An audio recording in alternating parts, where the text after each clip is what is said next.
देखिए ये तो देश की जनता तय करेगी। मैं तो ये उम्मीद करता था कि कहीं भारतीय जनता पार्टी ने, जैसे कि कल एग्जिट पोल आए, तो मैं बहुत डबल माइंडेड था कि कहीं देश के अंदर कोई बड़ा खेल तो नहीं हो रहा है।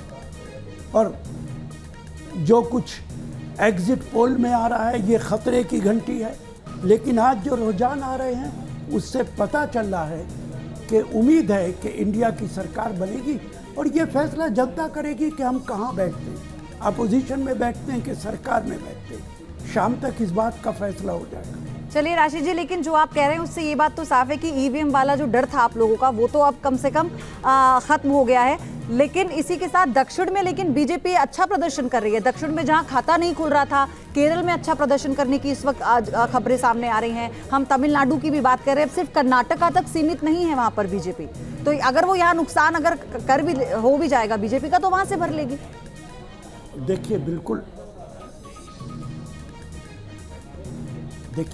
आप ठीक कह रहे हैं। असल में भारतीय जनता पार्टी जब सरकार बन जाती है तो जनता के लिए कोई काम नहीं करती, लेकिन जब इलेक्शन आता है तो वो बेपनाह मेहनत करती है। मुझे ये स्वीकार करने में कोई तकल्लुफ़ नहीं है कि बीजेपी के नेता बहुत मेहनत करते हैं। उन्होंने चाहे तमिलनाडु हो, केरला हो, कर्नाटका हो, हर जगह इलेक्शन के अंदर मेहनत की है। मुझे ताज्जुब नहीं होगा अगर केरला में भी एक आध सीट भारतीय जनता पार्टी की आ जाती है। लेकिन बड़ा सवाल है, आप जनता के लिए क्या कर रहे हैं? क्या इस स्तर पर उतरेंगे आप कि देश के सारे मुसलमान इन्फिल्ट्रेटर्स हैं, घुसपैठिए? क्या आप इस स्तर पर उतरेंगे कि आप कहेंगे कि जब तक मैं जिंदा हूँ मुसलमानों का रिजर्वेशन नहीं होने दूंगा? किसने मांगा था आपसे? किसने कहा था कि आप रिजर्वेशन दीजिए?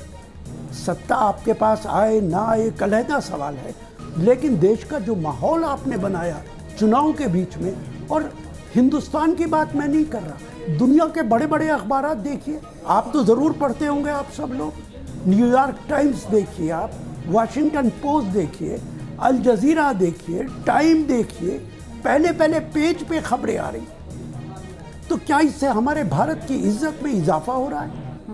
सरकार जिसकी भी बनेगी बहुत अच्छा है, शाम तक इंतज़ार करते हैं। हमें अभी भी उम्मीद है कि इंडिया की सरकार बनेगी। अनिला जी को एक बार फिर से उनके पास चलेंगे।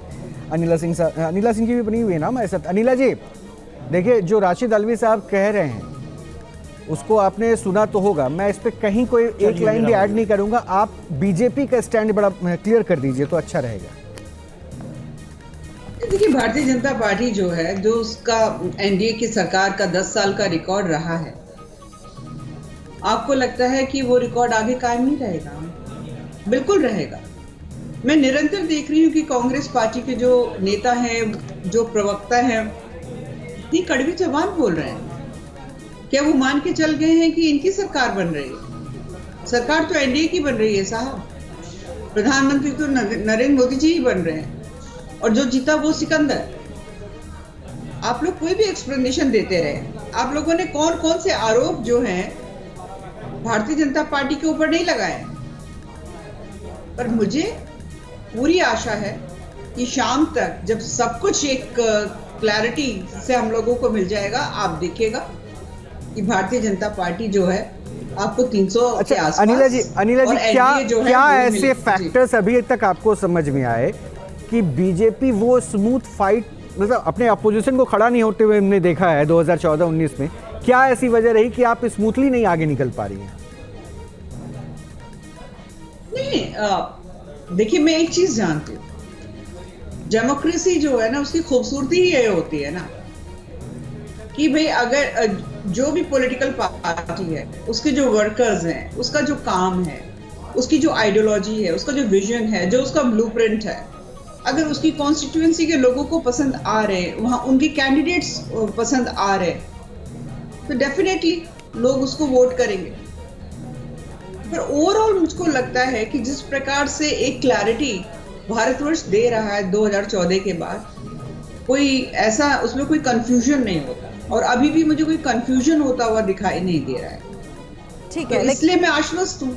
अच्छा, अब अपडेट इसमें ये आ रही है, अनिला जी आपके पास हम आएंगे। अपडेट ये आ रही है कि वाराणसी सीट से प्रधानमंत्री लगातार बढ़त बनाए हुए हैं, बहुत बड़े अंतर से वो बढ़त बनाए हुए हैं, लेकिन इसी के साथ पश्चिम बंगाल में जो है बीजेपी को नुकसान होता हुआ नजर आ रहा है। सिर्फ 11 सीटों पर वो बढ़त बनाई है बीजेपी। राहुल सर, 18 से इस वक्त 18 पिछली बार मिली थी पश्चिम बंगाल में, और इस वक्त 11 सीटें। हम सब भी एक्सपेक्ट कर रहे थे कि पश्चिम बंगाल में कुछ नहीं तो 18 से 19 या 20 हो जाएगी, लेकिन अभी तक 11 सीटों पर अपडेट है बीजेपी का। बस देखिए, जो देश भर से हमें ट्रेंड्स मिल रहे हैं कुछ प्रदेशों को छोड़कर, वो ऐसे ही हैं कि जो 400 पार का नारा था, वो लग रहा है कि अभी 300 पार के आसपास मामला अटक रहा है।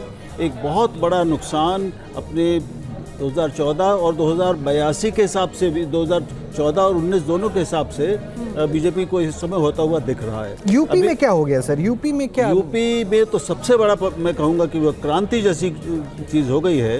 वहाँ कुछ लोग ज़रूर ये कह रहे थे कि टक्कर बहुत ज़्यादा कांटे की है। बीजेपी बिल्कुल उस हाल में नहीं है जैसे पहले थी, उसको कड़ी टक्कर मिल रही है, लेकिन इतनी कड़ी टक्कर होगी इसका अंदाज़ कम से कम मुझे नहीं था। इसका मतलब है कि ज़मीन पूरी तरह बदल चुकी है, दरक चुकी है। और अगर उत्तर प्रदेश जिसको हम पूरे देश का एक संकेतक मान सकते हैं, तो हमें समझना चाहिए कि बयार अब बीजेपी के विपरीत बहना शुरू हो गई है। वो सरकार बना लेगी, इसमें कोई शक नहीं है, फिलहाल अभी तक कोई शक नहीं है। लेकिन उसका जो एक रोड रोलर बहुमत होता था, वो जो चाहे वो करवा ले, जो चाहे वो बोल दे, और वो अब नहीं होगा। अब प्रधानमंत्री को या इस सरकार को विपक्ष के साथ बात करके समन्वय बना के चलना पड़ेगा। वो मनमानी नहीं कर पाएगी, उसको अपने सहयोगियों के साथ समन्वय बनाकर और उनके सहयोग लेकर जीत कर चलना पड़ेगा।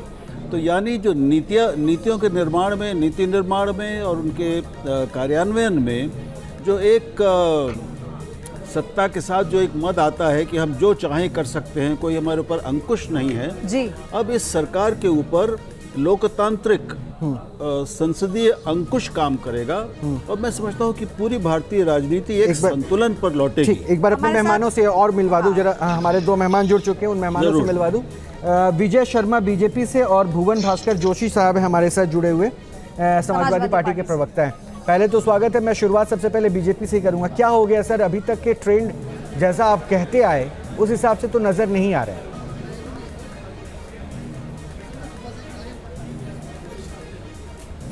जी जी जी, देखिए अभी टाइम काफ़ी बचा हुआ है, अभी ये शुरुआती रुझान है, और मेरे ख्याल से 1 बजे तक जो स्थिति है वो स्पष्ट होने लगेगी। तो मुझे लगता है कि हमने अपना किया था 400 पार का, उसके आसपास जाएंगे, क्योंकि कई जगह मैंने देखा है टफ चल रहा है, मार्जिन बड़ा छोटा है, 100 वोट का, 200 वोट का, 1000 वोट का, 500 वोट का। तो कुछ पॉकेट होती हैं उम्मीदवारों की जहां उनको बढ़त मिलती है। तो मेरे हिसाब से हम वहां तक पहुंच जाएंगे जो हमने अपना नारा दिया था, और जो हमने फीडबैक लिया, जो पन्ना प्रमुखों की हमने ग्राउंड रिपोर्ट ली थी, और जिस तरह से हमने अपने यशस्वी प्रधानमंत्री जी के नेतृत्व में जो काम किया गरीबों के लिए, किसानों के लिए, नारी के लिए, आदिवासियों के लिए, युवाओं के लिए, तो मेरा अपना विश्वास है कि हम वहां तक पहुंचेंगे। जी जी विजय जी, मैं जाऊं भुवन जी के पास, लेकिन सवाल ये भी है ना यहाँ पर कि आप कह रहे हैं कि हमने काम किया है, उस पर जनता ने वोट दिया है, लेकिन मुद्दे तो कई थे। अगर आप उत्तर प्रदेश को देख लीजिए ना, पूर्वांचल वो इलाका जहाँ पर माफिया राज खत्म करने का श्रेय प्रधानमंत्री खुद योगी आदित्यनाथ को दे चुके हैं। राम मंदिर की प्राण प्रतिष्ठा के बाद से एक अलग हवा थी, लग रहा था कि यही एक मुद्दा रह गया है सिर्फ देश में, और इसको आप लोगों ने भुनाया भी बहुत। कोई मुद्दा काम नहीं आ रहा, वहीं पर आप लोग बढ़त नहीं बना पा रहे उस पूरे एरिया में।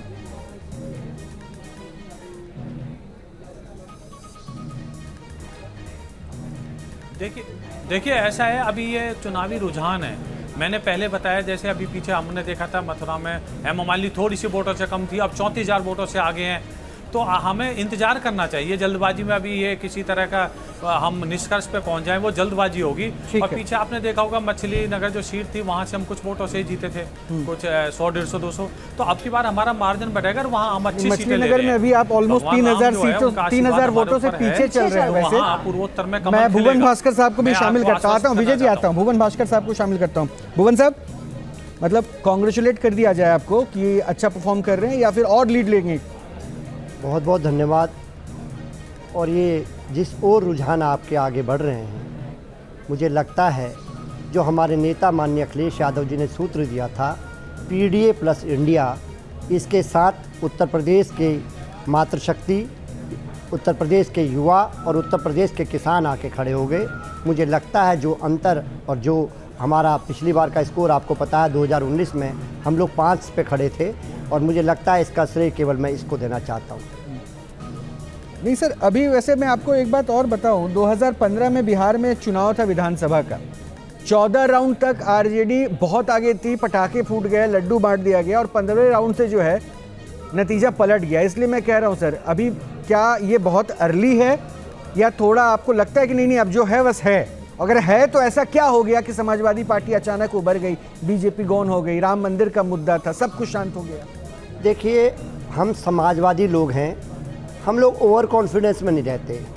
कॉन्फिडेंस इसलिए है कि जनता के बीच में जाके काम करा है, और मैं खुद 5 लोकसभा में जनता की नब्ज को समझने का, उनसे बात करके अपना अनुभव लिया, और मैं गाज़ियाबाद, बागपत, कन्नौज, मैनपुरी और आजमगढ़ 5 जगह मैं स्वयं गया हूं, और मैंने देखा था युवाओं में जो विरोध था उत्तर प्रदेश में, परीक्षा लीक होने के कारण, बेरोजगारी के कारण, और किसानों का दुर्दशा थी। आप उन पे हत्या करने का काम करते हैं भारतीय जनता पार्टी के नेता लोग, और देखिए किस प्रकार 750 किसानों की हत्या हो जाती है, और जो आय दुगनी की बात थी वो झूठी निकलती है। इसी प्रकार बेटी बचाओ बेटी पढ़ाओ की जो पोल खुल जाती है, आप देखिए बनारस में खुलने का काम हुआ, मणिपुर में खुलने का काम हुआ, बृजभूषण सिंह जी के पहलवानों के साथ क्या हुआ पूरे देश ने देखने का काम करा, कानपुर में क्या हुआ, उन्नाव में क्या हुआ, पूरे हाथरस में क्या हुआ, पूरे प्रदेश में जिस प्रकार बेटी बचाओ बेटी पढ़ाओ की पोल खुली है, तो मुझे लगता है कि मातृशक्ति, युवा और किसान। इसका मतलब जो 2 भाइयों की जोड़ी कही जा रही थी उत्तर प्रदेश में, 2 लड़कों की, जो हालांकि अब बहुत वरिष्ठ नेता बन चुके हैं युवा नेता से, वो उसका समीकरण, उसकी दोस्ती रास आ गई। देखिए, थोड़ा सा मैं राजनीति में थोड़ा पुराना हूँ, 30 साल से मेरा सामाजिक राजनीतिक जीवन है, उस आधार पर मैं इतना कह सकता हूँ, देश काल समय परिस्थिति के अनुसार बहुत सारी चीज़ें बदल जाती हैं। 2000 सर मैं आता हूँ, भुवन जी मैं आता हूँ, एक बार जरा मैं विकास चंद्रा का रुख कर लूँ, बीजेपी दफ्तर पर है। विकास, क्या निराशा नजर आ रही है या फिर अभी भी उम्मीद है और ये पॉजिटिविटी भी है कि भाई हम जो आंकड़ा लेकर बैठे थे हम उसके पास पहुंच रहे हैं?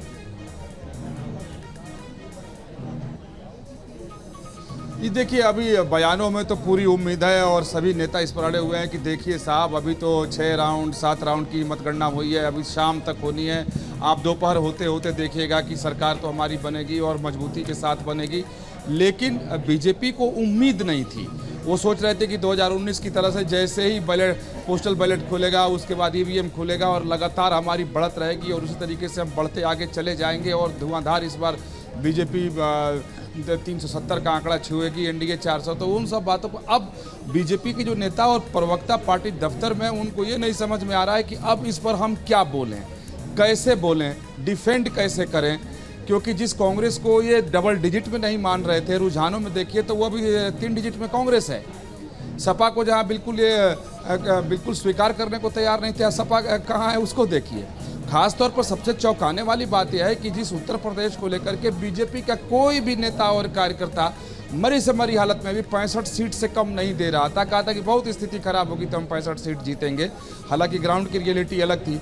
मुझे लगता है कि बीजेपी का जो केंद्रीय नेतृत्व है, या तो ग्राउंड रिपोर्ट पर उसने ध्यान नहीं दिया, और एक जो मुझे समझ में आ रहा है, जो शुरू से मैं इस बात को कह रहा हूँ कि अब चुनाव है तो बहुत सारे मुद्दे, एजेंडे, कारण पर डिस्कशन होंगे, उसका विश्लेषण होगा, लेकिन मैं मोटे तौर पर सबको समाहित करके एक ही बोलूंगा कि ओवर कॉन्फिडेंस में बीजेपी थी। इनके कार्यकर्ता विकास, मोहित हमारे साथ जुड़े हैं, लेकिन मैं आपसे छोटा सा सवाल लेना चाहती हूँ, जिसपे आप बात कर रहे हैं कि ग्राउंड पर ये ओवर कॉन्फिडेंस जो हुआ था, जिस पर बीजेपी को फिलहाल इस वक्त ये जो देखना पड़ रहा है, बूथ प्रमुखों को लेकर तो अमित शाह की वाहवाही होती आई है 2014 के चुनाव से, फिर चाहे उसके बाद जितने भी विधानसभा चुनाव हुए हों, पन्ना प्रमुखों को लेकर अमित शाह की वाहवाही होती आई है कि अगर संगठन में किसी भी तरह से ग्राउंड पर काम करने की रणनीति बनानी है तो आप ऐसे बनाइए। तो क्या वहां से फीडबैक नहीं मिल पाया प्रॉपर कि क्या है जनता के मूड में, मन में? ये देखिए, बूथ मैनेजमेंट और चुनावी मैनेजमेंट पे बीजेपी की शानी नहीं है। ये तो बात है कि जिस तरीके से बीजेपी अपना मैनेजमेंट करती है, आज जो स्ट्रक्चर बनाती है, जो उसमें तो बीजेपी अद्भुत पार्टी है। और इस बार भी बीजेपी की तरफ से बनाया गया था पन्ना प्रमुख, बूथ कमेटी, बूथ अध्यक्ष, उसके बाद आवास प्रमुख, हर 20 घर पर एक कार्यकर्ता नियुक्त किया गया था।